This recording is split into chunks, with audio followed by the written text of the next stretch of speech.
Anchal Saint John's college union ഉദ്ഘാടനം Gracious 2012 കവിയും ഗാനരചയിതാവുമായ മുരുകൻ കാട്ടാക്കട നിർവഹിച്ചു. കോളേജ് ഓഡിറ്റോറിയത്തിലായിരുന്നു ചടങ്ങ്. പ്രതികരണശേഷിയില്ലാത്ത യുവതി യുവാക്കളടങ്ങുന്ന കച്ചവട കമ്പോള കാലഘട്ടത്തിലാണ് നാം ജീവിക്കുന്നതെന്ന് മുരുകൻ കാട്ടാക്കട അഭിപ്രായപ്പെട്ടു. ക്യാമ്പസുകളിൽ പ്രണയം ഉണ്ടാകണമെന്നും പ്രണയം ഉള്ളിടത്ത് മാത്രമേ പ്രതിഭകൾ വളരൂ എന്നും അദ്ദേഹം കൂട്ടിച്ചേർത്തു.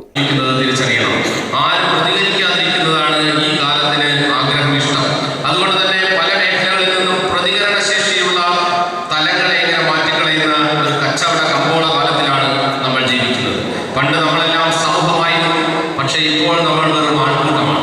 സമൂഹവും ആൾക്കൂട്ടവും തമ്മിൽ വ്യത്യാസമുണ്ട്. സമൂഹത്തിന് കരയുവാനും ചിരിക്കുവാനും കഴിയും, സമൂഹത്തിന് വികാരങ്ങളെല്ലാം ഉണ്ട്, പക്ഷെ ആൾക്കൂട്ടത്തിന് ഒരു വികാരവുമില്ല.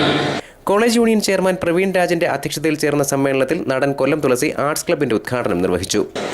ഞാനൊരു അധികാരി പ്രസംഗത്തിന് തയ്യാറായിരുന്നില്ല, അതിനുള്ള വേദിയുമില്ല. വൈകി വരികയാണ്. ഒരുപാട് കലാപരിപാടികളുണ്ട്. കലാലയ ജീവിതം കഴിഞ്ഞവരാണ് ഞങ്ങളൊക്കെ അധ്യാപകരൊക്കെ. ഒരുപാട് ഓർമ്മകൾ ഞങ്ങൾക്ക് വരുന്ന ഇത്തരം സന്ദർഭങ്ങളാണ്. ഇതുപോലെ കോളേജിലും സ്കൂളിലുമൊക്കെ ഇത്തരം പരിപാടികൾ പ്രസംഗിക്കാൻ പോകുമ്പോഴാണ് ഞങ്ങളുടെ പഴയ കാലത്തെക്കുറിച്ച് ഓർമ്മ വരുന്നത്. College principal doctor KV Thomas Kutty, doctor Alexander, arts club secretary Sandhya, university union councillor Vishnu Arakkal, college union general secretary Nithin തുടങ്ങിയവർ സംസാരിച്ചു. കലാലയത്തിൽ നിന്ന് ഈ അധ്യയന വർഷം പടിയിറങ്ങുന്നവർക്കായി മുരുകൻ കാട്ടാക്കട രേണുക എന്ന കവിത ആലപിച്ചു.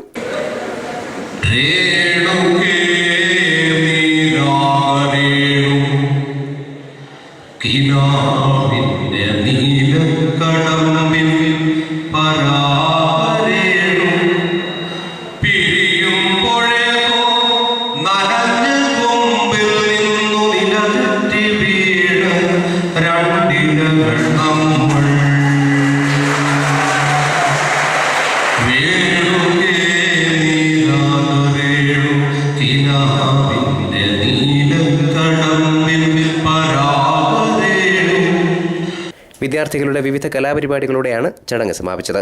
News bureau, Anchal.